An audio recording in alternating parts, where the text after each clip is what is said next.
The Mississippi River is more than a waterway. It's the ancient spine of North America. Beneath its shifting currents lies a deep history carved into stone, soil, and forgotten worlds. Well, we want to turn now to the worsening drought in the Midwest. Water levels along the Mississippi River are now at record lows. That could be catastrophic for businesses and consumers.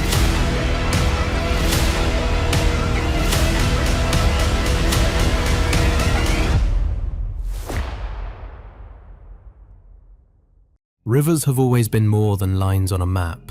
They are the shifting arteries of continents, shaping landscapes, nourishing civilizations, and inscribing marks upon the memory of Earth itself. Among them, the Mississippi River reigns as North America's watery spine, winding for more than 2,000 miles, gathering tributaries, etching boundaries across states and epochs. Its swirling currents don't simply offer passage, they shield a complex record of our planet's deep history, held in gravel, clay, and the silent bones of vanished worlds. It is here, along sandbars and beneath water-drenched mud, that scientists have peeled back layers of obscurity, their discoveries stirring awe, inspiration, and sometimes unease. Where the river once flowed, the exposed riverbed, made bare by drought, flood, or the relentlessness of scientific curiosity, reveals secrets lost for millennia. Fossilized forests from ancient climates, enigmatic stone arrangements, remnants of long-cooled volcanoes, relics of former civilizations, and chemical traces hinting at deep subterranean forces. For every revelation, each find is only another clue in a puzzle not yet finished. What else lies hidden, beneath the silt, under boulders moved by ancient floods, or within the roots twisted from vanished woodlands? And as more is revealed, is the river giving up its mysteries freely, or are we risking the unknown every time we unlock another secret from history? Chapter 1: Unearthed Landscapes: How Drought Laid Bare the River's Hidden World. The Mississippi, famous for its broad waters and seasonal floods, remains an unpredictable conservator of history. In recent years, droughts have lessened the river's flow, exposing previously submerged surfaces. This accidental archive revealed features not seen for generations: broad expanses of cracked clay, protruding rocks, silvered gravel bars, and deep incisions carved by water's patient force. Researchers walked where fish once darted, tracing the footprints of lost floodplains that hint at long-vanished ecosystems and climates unlike our own. The exposed layers record cycles past, ancient sands laid by retreating glaciers, bands of black peat from prehistoric swamps, and sometimes the ghostly outlines of early human settlements erased by time. Why do such scenes inspire awe, even in seasoned geologists? Perhaps it is the reminder that all landscapes are impermanent. One season's story can be buried by the next. The rising river might reclaim these treasures in days, leaving us to wonder which landscapes, which lives await the rare moment of discovery when riverbeds lie bare. Chapter 2: The Petrified Forest: Echoes of Subtropical Mississippi. Embedded in muddy beds near Vicksburg and downstream, petrified wood lies in silence, a testament to an era when vast forests dominated the region. These ancient trees became fossilized over millions of years, capturing the climate narrative of southern warmth stretching far up the delta. Paleobotanists examine cross-sections of these ancient trunks, some as massive as contemporary oaks. Their growth rings, frozen in silica, allow researchers to reconstruct the lives of trees from a time of swamps, ferns, broad-leaved species, and conifers. Fossil pollen tells the story in finer detail. Ferns, cycads, and the first flowering plants, all adapted to humid summers and sudden floods. The bones of amphibians and insect remains intermingled in these deposits underscore that a rich, interconnected web once flourished in these forests. Destroyed by cycles of flood, drought, or even occasional volcanic ashfall, these forests provide only partial clues in their stone-preserved logs and leaves, leaving lingering questions about the forces that ultimately swept them into geological memory, now revealed by receding water. Chapter 3: Stone Circles of the Deep: enigmatic arrangements in the riverbed. During periods of drought, sonar and drone surveys have revealed unexpected formations, rings and lines of boulders deep in the exposed riverbed, set apart from both known archaeological sites and glacial deposits. While most boulders in the northern plains owe their positions to glacial erratics, these stones suggest placement with purpose. Were these alignments the remnants of hunting structures, markers of ancient migration, or ceremonial spaces from forgotten peoples? Though stories persist among regional lore of river spirits and stone circles, the practical challenge of interpreting such features remains. Archaeologists have found stone tools and fragments of pottery nearby, sometimes buried in sediment, though precise cultural affiliation is rarely established. Whether these structures date to the cold margins of ancient ice ages or the adaptive strategies of later indigenous inhabitants continues to spark debate. Their patterned presence raises lingering questions about land use, societal memory, and how ancient peoples adapted to a dynamic river landscape. Chapter 4: The Mud's Message. Ancient DNA from submerged peat bogs. Beneath fresh sandbars, researchers have encountered deep, dark layers, old peat bogs, once wetland oases entombed by the river's migrations. Carefully extracted vertical cores from these ancient wetlands preserve an enduring record in pollen, seeds, and ancient DNA. These cool, low-oxygen preserves permit plant remains such as sedges, reeds, and forest pollen to endure for millennia. Laboratory analysis allows scientists to reconstruct the prehistoric environment, coniferous woods giving way to prairie, traces of wildfires, and the succession from tundra-like landscapes to warmer, wetter interludes. Charcoal deposits reveal that fire frequently swept through forests, after which new growth emerged as the waters receded. Will future droughts provide more organic time capsules, or will the cycle of flood and deposition bury them yet again, pushing old stories further from scientific reach? For now, every new find deepens our sense of the ancient, dynamic ecosystems once nourished by the Mississippi. Chapter 5: Bones Beneath the Rapids, Mississippi's Lost Megafauna. Mudbanks and gravel bars occasionally yield stunning finds to paleontologists. Tusks and teeth from mastodons, mammoths, bison antiquus, and even the American lion. Some of these bear cut marks or show evidence of ancient butchery, testifying to encounters between Ice Age megafauna and early humans. Radiocarbon dating regularly points to the twilight of the Pleistocene, a time marked by extinction and environmental upheaval. Mixed with these remains are those of bison, giant ground sloths, and worked stone, suggesting a landscape where humans adapted quickly, hunting and living beside large and sometimes dangerous animals. Each low water season may bring more revelations: a scrap of bone, a worked point, or even fossil evidence of extinct predators long gone from the region. The riverbed thus becomes not merely an archive of bones, but a reminder of dramatic shifts in climate and life that shaped North America's ecological legacy. Chapter 6: The Fossil Fuel Strata, Coal, Oil, and the Ghosts of Ancient Swamps. Below bluffs and along cutbanks, bands of black coal sometimes appear, evidence of swampy forests that flourished in the region's deep past. Elsewhere, layers of shale and oil-rich sandstone reveal the burial and transformation of organic matter through millions of years of pressure. These fossil fuel layers have powered industries and local economies, leaving their own legacy on the river's landscape: disused mine tunnels, occasional gas seeps, and pockets of polluted groundwater. Modern geologists, equipped with seismic and core sampling, map these ancient deposits, searching for both energy and understanding. Each seam, built up from the remains of plant matter, marks a rhythm of wet and dry climates, sometimes interrupted by volcanic ash layers, abrupt burial by floods, or the restructuring of lands by shifting watercourses. Understanding these cycles helps us see how the natural forces below the Mississippi continue to shape both landscape and society, even in the present. Chapter 7: Vanished Falls, Tracking the Ancient Cascades of the Mississippi.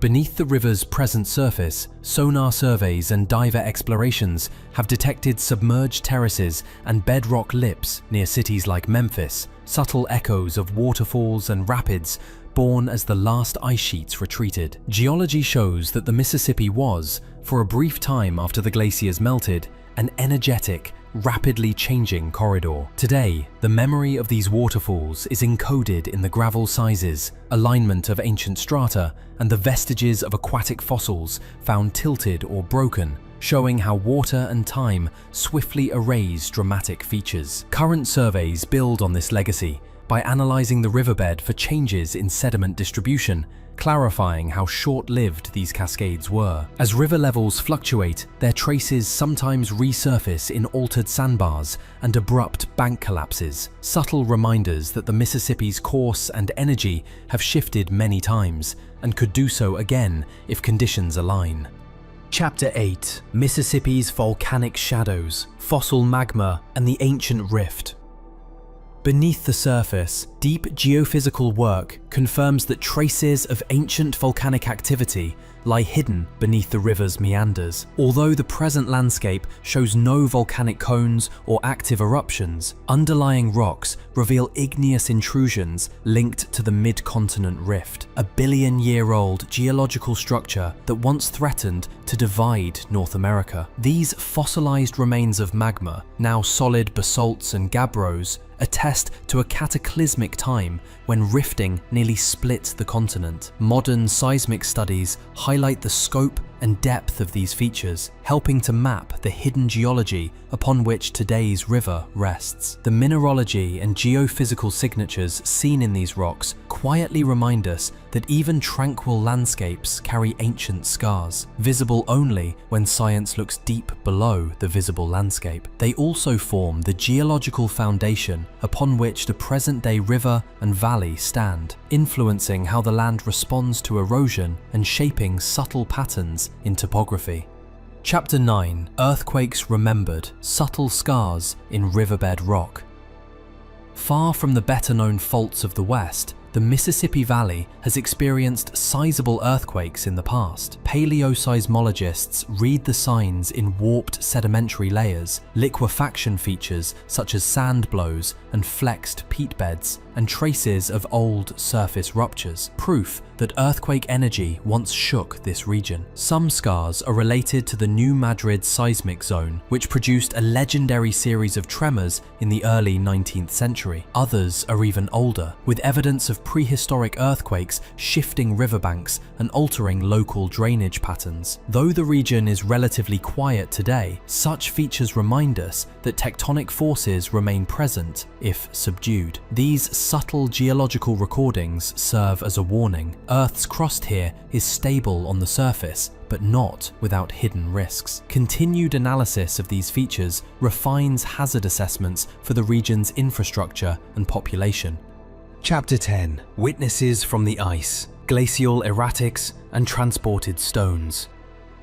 Exposed along some riverbanks are outsized boulders with compositions foreign to surrounding bedrock. These are glacial erratics, stones carried hundreds of miles by ice sheets during the Pleistocene glacier advances, finally left stranded as the ice receded and rivers re-established their courses. Through analysis of mineral composition and glacial mapping, geologists trace these erratics to distant points of origin, documenting the farthest southern reaches of ancient glaciers. Each monolith stands as silent testimony to the reach and power of glacial transport and the dramatic climatic shifts that overtook the region at the close of the last ice age. As climate history is reconstructed from these travels, we find that the rhythms of cold and warmth continue to inform the dynamic choreography of river and landscape even today.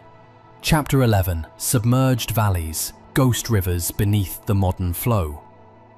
Modern sonar and seismic analysis reveals that the contemporary Mississippi River frequently sits atop the filled-in channels of former rivers. These ancient drainage patterns, known as paleochannels, record the migrations and shifts of water since the end of the last ice age. Where these ghost rivers intersect the modern channel, unique sedimentary deposits sometimes emerge, pockets rich in organic matter, preserved seeds, bits of charcoal, animal bone, and even traces of ancient campsites. Geographers and archaeologists use this information to reconstruct the ancient landscape and understand how both animals and humans migrated, settled, and adapted through changing river courses. Ongoing changes in river channel could, in the future, reopen these deep approaches, offering up more shards of prehistory as chance and hydrology dictate. Chapter 12. Anoxic Depths, the chemistry and quiet bacteria of the channel. In the deepest channel holes and backwater sloughs, remarkable chemical stories play out, hidden from most eyes above. Oxygen-depleted layers host specialized bacteria, responding to concentrations of sulfur, iron, sometimes methane. These extremophile microbes thrive where organic matter decays with little access to air, creating hydrogen sulfide and other compounds. Limnologists sample these environments and document microbial mats that play important roles in nutrient cycling, the breakdown of organic matter, and the balance of the river's chemistry. Some of these bacteria may mirror ancient species that helped cycle sulfur and carbon in the primeval world, before oxygen's dominance. These discoveries remind us that even today, the river's unseen depths connect modern ecology to primordial chemical cycles defining Earth's true age. Chapter 13. The Mantle's Whisper, Hidden Forces Beneath the River.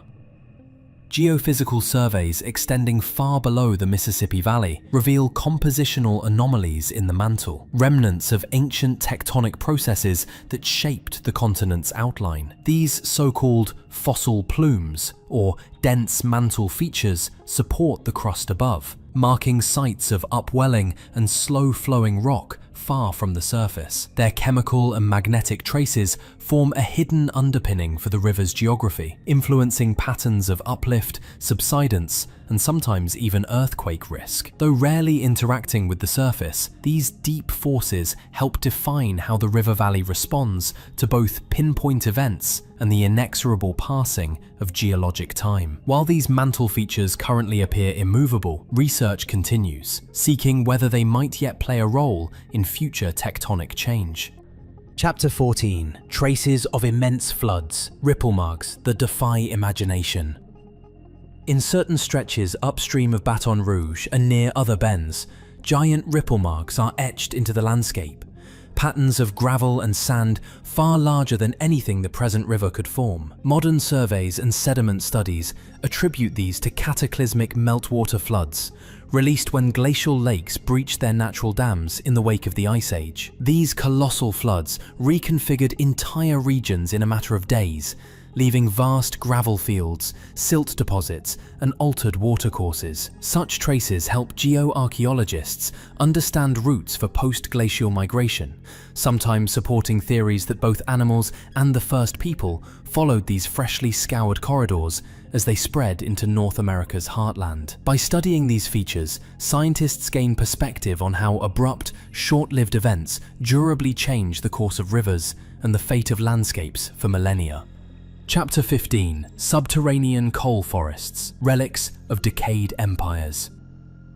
Deep underground, boreholes sometimes retrieve coal beds rich with fossilized leaves and stems, the remnants of Carboniferous age forests. These coal seams, altered under immense pressure and heat, hold within them the chemical signatures of ancestral plant and microbial life. The element sulfur, locked into the coal structure, provides additional information about ancient swamps and their ecological cycles. Through careful sampling, geologists reconstruct a landscape where vast forests rose and fell, overrun by water, fire, or volcanic ash, only to be preserved as dense, carboniferous layers. Such records expand our vision of the deep past, revealing the rise and fall of entire plant civilizations and the changing chemistry of planetary life.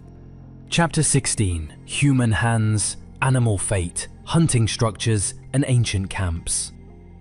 As water levels fluctuate, remnants of stone alignments, interpreted as hunting drives or animal herding lanes, briefly come into view along the river's edge. Archaeologists document these features, occasionally finding associated artifacts such as spear tips, hearth charcoal, or food remains. Indigenous communities along the Mississippi adapted ingeniously to shifting hydrology and migratory game. Stone and wood features helped guide large prey toward waiting hunters, ensuring sustainable use of resources even in changing environments. These ancient constructions quietly attest to thousands of years of occupancy, innovation, and adaptation, stories too often hidden beneath silty layers, now emerging as rivers recede in the present climate. Chapter 17: Botanical Relics, Rare Plants at the Water's Edge.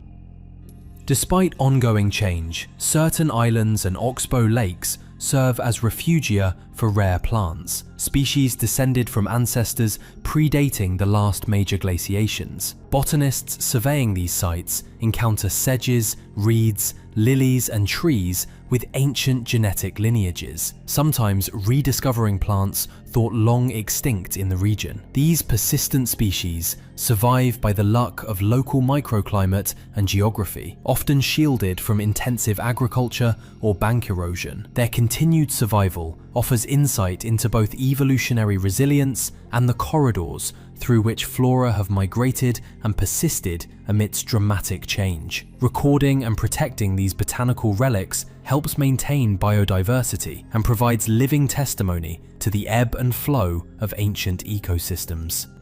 Chapter 18: The Shifting Shore, How the Mississippi Restlessly Redraws Itself. No map of the Mississippi's edge stays current for long. Every year, dunes advance, bluffs erode, and new islands form or disappear as sediment and water flow adjust to the vagaries of rain, snowmelt, and drought. Analysis of sediment cores from floodplain and bank reveals clear cycles. Alternations of sand from powerful floods, silty beds from calm interludes, and organic material from intervals of dense forest or marsh. Buried beach ridges, ancient levees, and drowned tree stumps show how abruptly the river can shift, redrawing entire landscapes in a single storm or season. In every exposed layer, paleontologists and archaeologists extract seeds, pollen, and animal remains, each a snapshot of a shoreline that has never stood still for long. Chapter 19: Arches, Towers, and Layer Cakes, Geological Sculptures Revealed. In places where the river carves through bedrock, spectacular cliffs and outcrops expose successions of sedimentary layers, each representing an epoch of deposition. Rivers, seas, deltas, or even ancient deserts.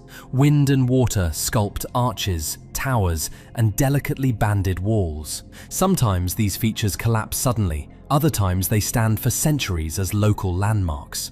Researchers prize not just their beauty, but the information they preserve: fossils, mineral patterns, clues to climate cycles, and the record of ancient environmental catastrophes such as volcanic ashfalls or periods of intense erosion. The slow work of erosion and deposition forms a narrative of change, one as dramatic in stone as it is in soil. Chapter 20: Wild Corridors, Modern Wildlife Discoveries in an Ancient Setting. Every year, the Mississippi's floodplain becomes a living corridor. Migratory birds, ancient species of fish, and a host of mammals move across the shifting mosaic of water and land. Ornithologists record massive flocks stopping to rest and feed where new sandbars emerge. Ichthyologists tag sturgeon and paddlefish on their upstream journeys. Mammalogists monitor the seasonal wanderings of deer and beaver across the shifting delta. In some spots, conservationists have rediscovered plants and animals presumed lost, or observed the return of rare or newly adapted species. Changing water quality, temperature, and flow all challenge and reshape the passageways of life as ancient corridors shift beneath modern pressures. These findings reinforce the continuity between past and present. The living river is both record and pathway, promising new stories as long as land and water intermingle. As the river rises and falls, each life, pebble, and pattern leaves a layered message. The echo of adaptation, movement, and memory across geological time. From buried forests to lost megafauna, from mysterious boulders to living relics of flora and fauna, the Mississippi's bed remains a book with pages still being revealed. It speaks softly, in pollen and clay, in sand ripples and sunken bone, inviting discovery and humility in equal measure. With each chapter of Riverbed revealed, we remember what lies below is both ancestor and possibility, a story of climates, species, and civilizations that once thrived, faded, and now return, if only for an instant, to the surface of our shared imagination. If you've ever witnessed the quiet revelations of an exposed riverbed, or found yourself stopped in awe before a stone or fossil, what questions did it awaken in you? To join us on the next voyage through Earth's geological riddles and ancient landscapes, stay curious. The rivers will continue to reveal, in their own time and manner, stories older and perhaps deeper than any we can yet imagine.